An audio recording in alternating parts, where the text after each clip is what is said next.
Pues nuestro hermano ha dicho todo lo que yo iba a decir como presentación.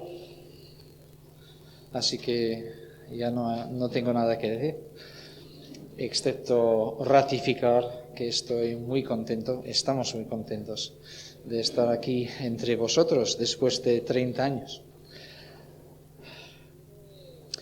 Quiero pediros disculpas de antemano.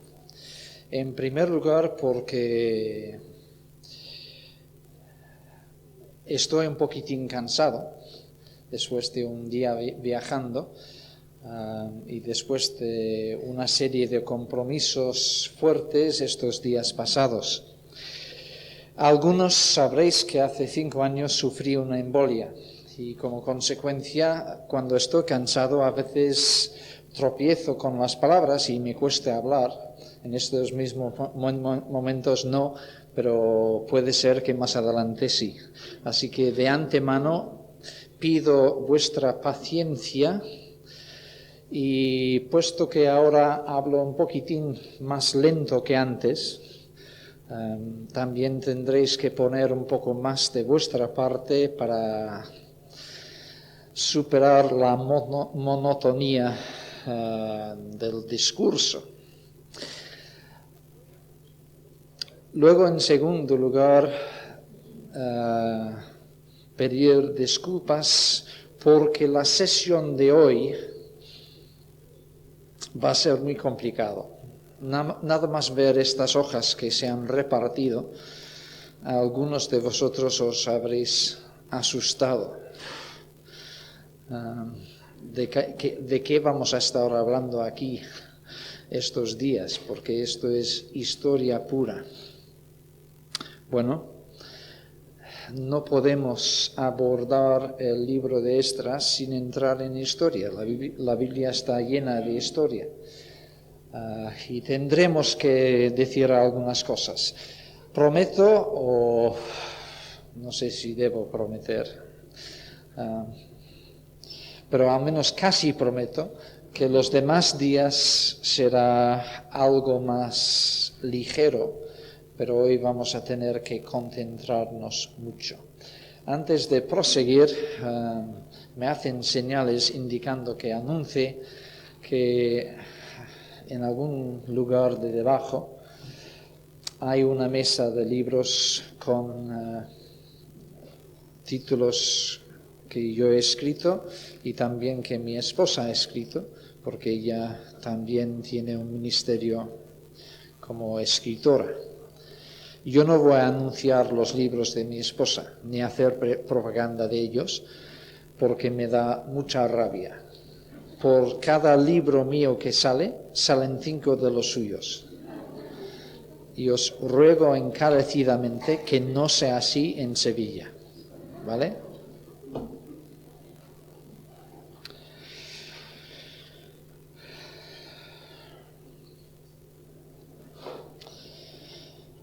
Vamos a hacer una lectura.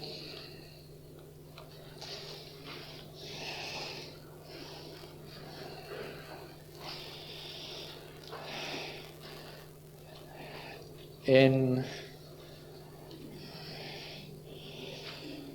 el libro de Jeremías.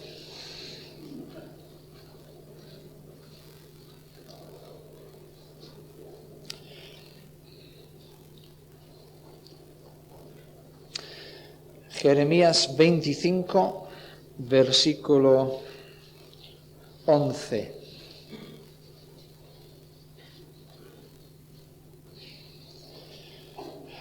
Dios está hablando a través de Jeremías al pueblo de Israel con palabras terribles. Son estas. Toda esta tierra será puesta en ruinas y en espanto, y servirán estas naciones, Israel y Judá, al rey de Babilonia 70 años. Y cuando sean cumplidos los 70 años, castigaré al rey de Babilonia y a aquella nación por su maldad, ha dicho Jehová, y a la tierra de los caldeos, y la convertiré en desiertos para siempre. Y traeré sobre aquella tierra todas mis palabras que he hablado contra ella, contra todo lo que está escrito en este libro, profetizado por Jeremías contra todas las naciones. Porque también ellas serán sojuzgadas por muchas naciones y grandes reyes, y yo les pagaré conforme a sus hechos y conforme a la obra de sus manos.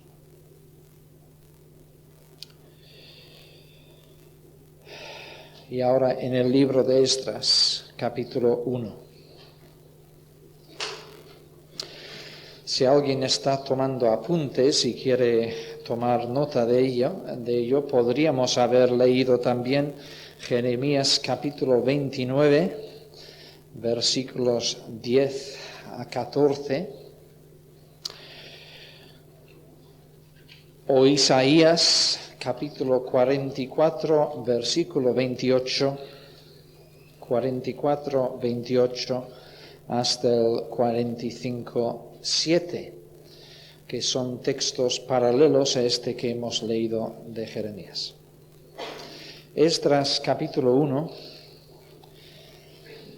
En el primer año de Ciro, rey de Persia, para que se cumpliese la palabra de Jehová por boca de Jeremías, despertó Jehová el espíritu de Ciro, rey de Persia, el cual hizo pregonar de palabra y también por escrito por todo su reino, diciendo: así ha dicho Ciro, rey de Persia: Jehová, el Dios de los cielos, me ha dado todos los reinos de la tierra, y me ha mandado que le edifique casa en Jerusalén, que está en Judá.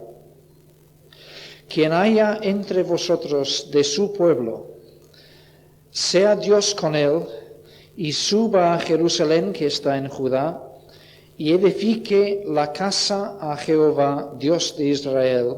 Él es el Dios, la cual está en Jerusalén. Y a todo el que haya quedado en cualquier lugar donde more, ayúdenle los hombres de su lugar con plata, oro, bienes y ganados, además de ofrendas voluntarias para la casa de Dios, la cual está en Jerusalén. Hasta aquí solamente.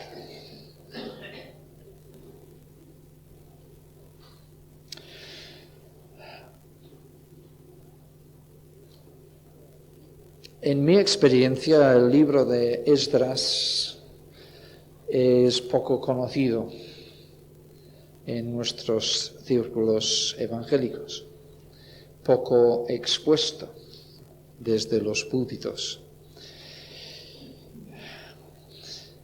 Si acaso conocemos un poquitín la historia de Nehemías, el libro de Nehemías, pero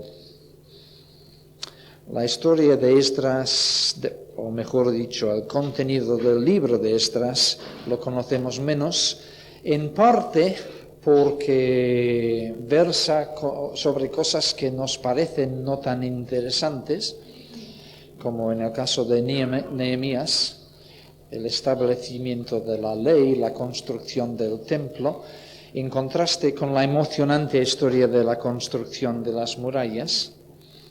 En parte también porque mientras el libro de Nehemías se escribe en primera persona, yo hice esto, yo hice aquello, esto no es cierto en el caso del libro de Esdras, al menos en cuanto a los 6 primeros capítulos. Probablemente estos mismos capítulos del 1 al 6 fueron escritos por el propio Esdras, pero tienen que ver con cosas ya históricas en vida de él, que ya habían pasado 70 años o más antes, y por lo tanto él no escribe en primera persona, él sintetiza la historia, echa mano a documentos de la época, pero es historia casi pura y por lo tanto no es tan personal, tan humano, tan emocionante como el libro de Nehemías. Sin embargo, el libro de Esdras y el libro de Nehemías forman una narración casi continua. De hecho, en las Biblias hebreas ocupaban antiguamente un solo rollo. Y es un poco cuestionable que hoy en día tengamos dos libros, Esdras y Nehemías. Hay base histórica para defender un solo libro, el libro de Esdras-Nehemías. Y hay base para dividir este solo libro en tres libros. El libro de Zorobabel, el libro de Esdras y el libro de Nehemías. Pero no hay mucha base histórica para dividir este libro en dos. Ahora estáis empezando a sentiros mareados. Os voy a marear mucho más, así que a tomar fuerza. Sí, la historia de Nehemías, Esdras, estos libros, en realidad ocupan un espacio de un siglo más o menos, desde la década de los años 30 del siglo VI antes de Cristo, es decir, 530 y pico antes de Cristo, hasta 100 años después, la década de los 30 del siglo V, 430, más o menos. Como veis, si estáis mirando las hojas, porque nuestra historia empieza a principios del reinado de Ciro. Los expertos opinan que en el año 538, con el retorno del primer grupo de exiliados judíos bajo Zorobabel. Y esto es lo que se trata en los capítulos 1 a 6 de Esdras. Y se extiende la historia hasta finales del reinado de Artajerjes I, por ahí, por el año, en algún momento desconocido, después del año 433.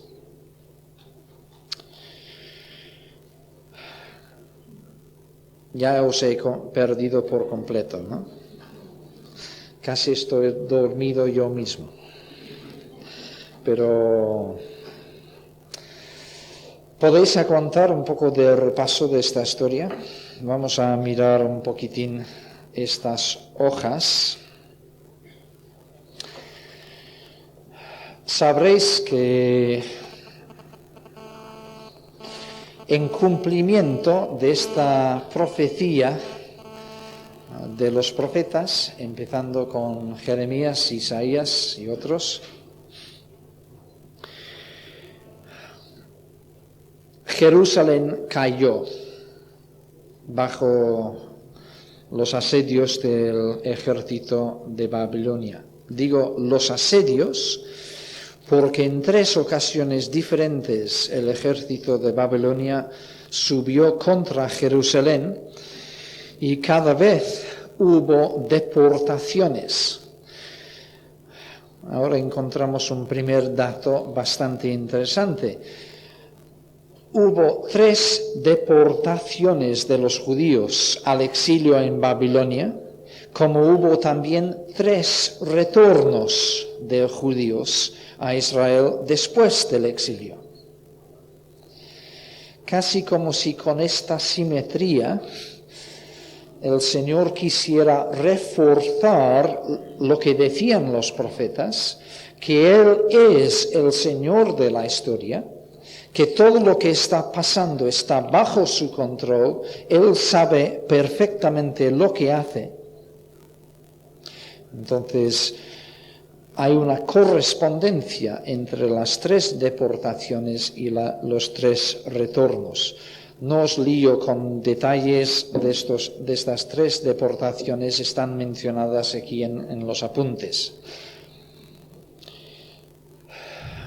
Los judíos entonces pasaron sus 70 años en el cautiverio. De hecho, lo de 70 años es lo que habían dicho los profetas. Pero el Señor es muy, muy misericordioso. Y Él dio un amplio margen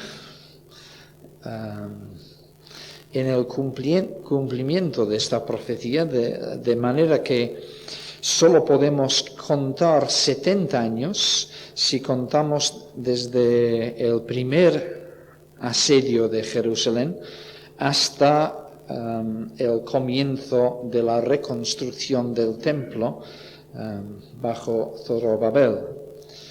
Si fuéramos a contar los años desde la gran deportación del año 587, pues el retorno solo está a 50 años de distancia.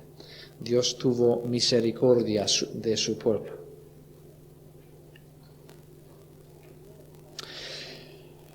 Cayó Babilonia en el año 539. Conocéis bien la historia por el libro de Daniel, supongo. De todas maneras, yo no os la voy a contar. Entonces empezó el imperio persa. Nosotros distinguimos muy claramente estos imperios. Primero los asirios, luego los babilonios, luego los persas.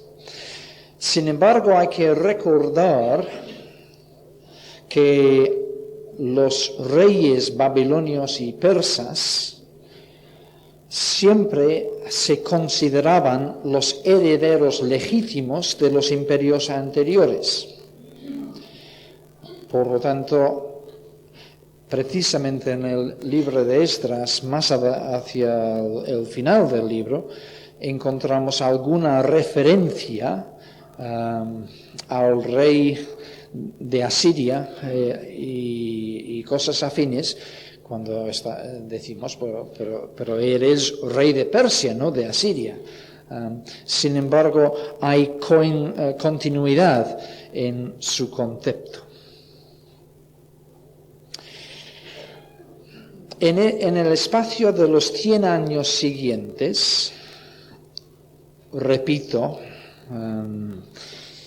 y perdonadme si yo mismo me lío, porque estos datos son complicados, pero en el siglo que siguió a la caída de Babilonia, hay esencialmente 3 retornos de judíos a Jerusalén.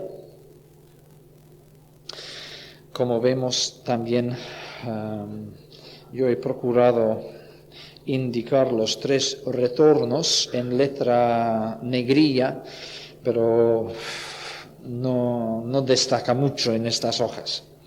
El primer retorno está en el reinado de Ciro y es el retorno del primer grupo de judíos bajo Zorobabel.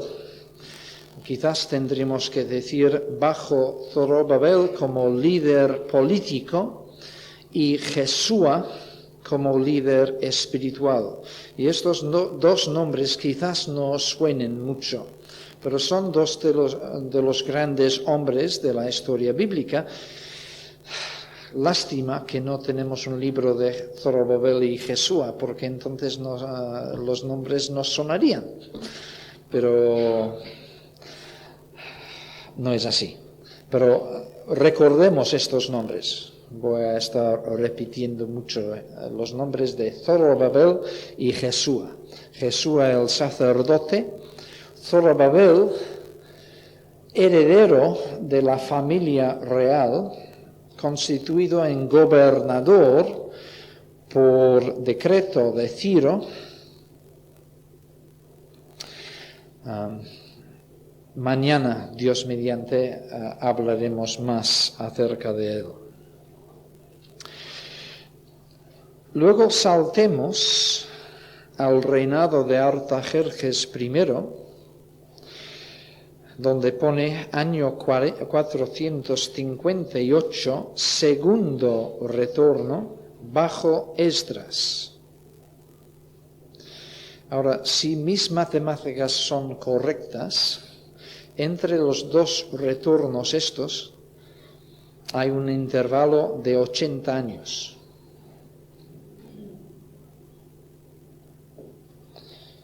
¿Tenemos este dato en mente? 80 años entre el primer retorno y el segundo.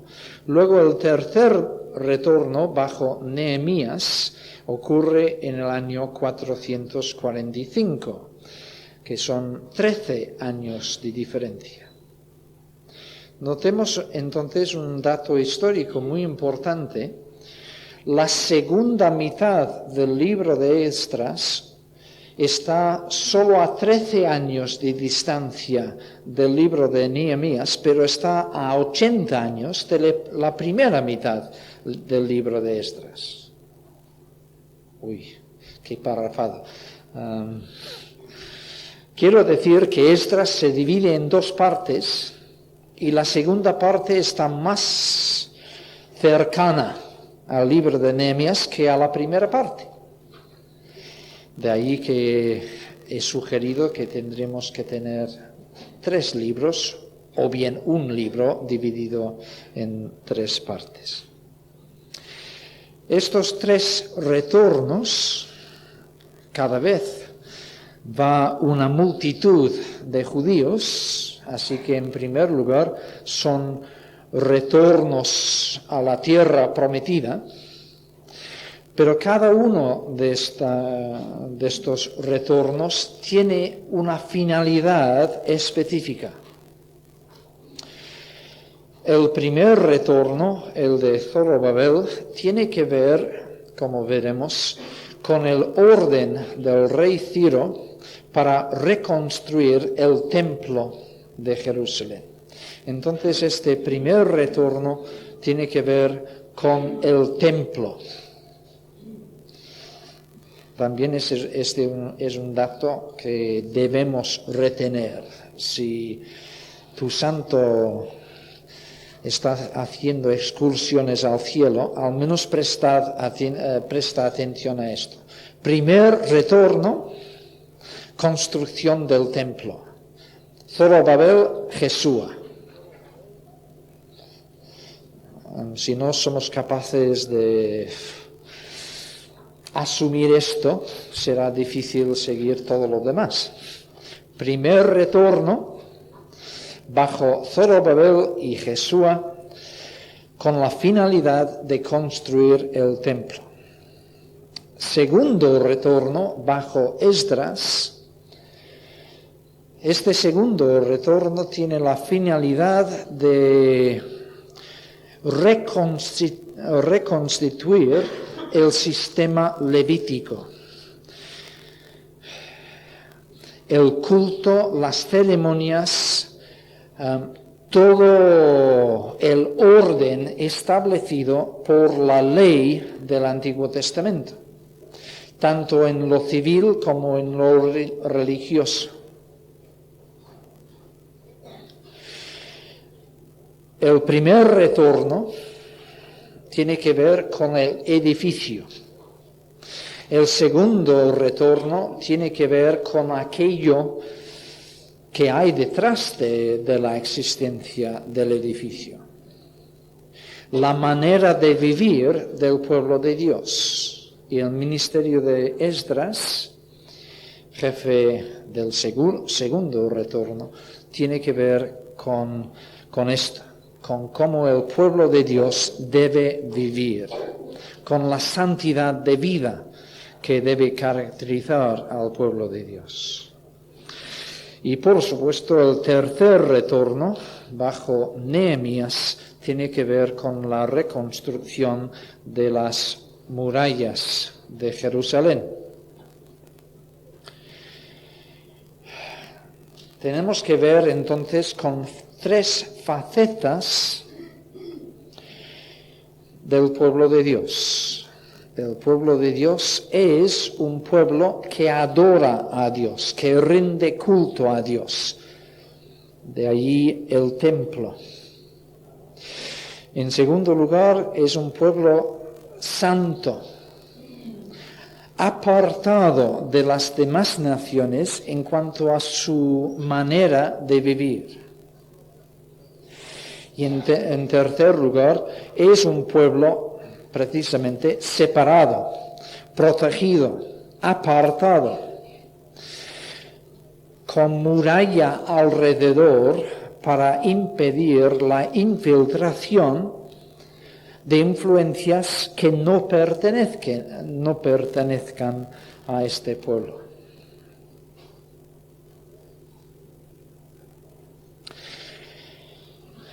Ahora, en el tiempo que nos queda, por cierto, ¿hasta cuándo queréis estar?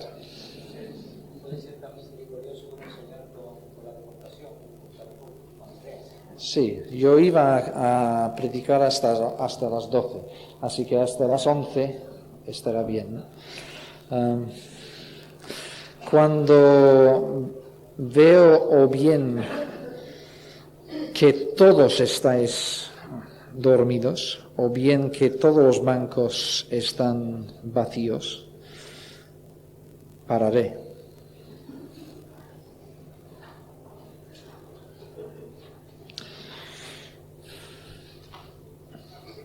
No sé si nos ha hecho el debido impacto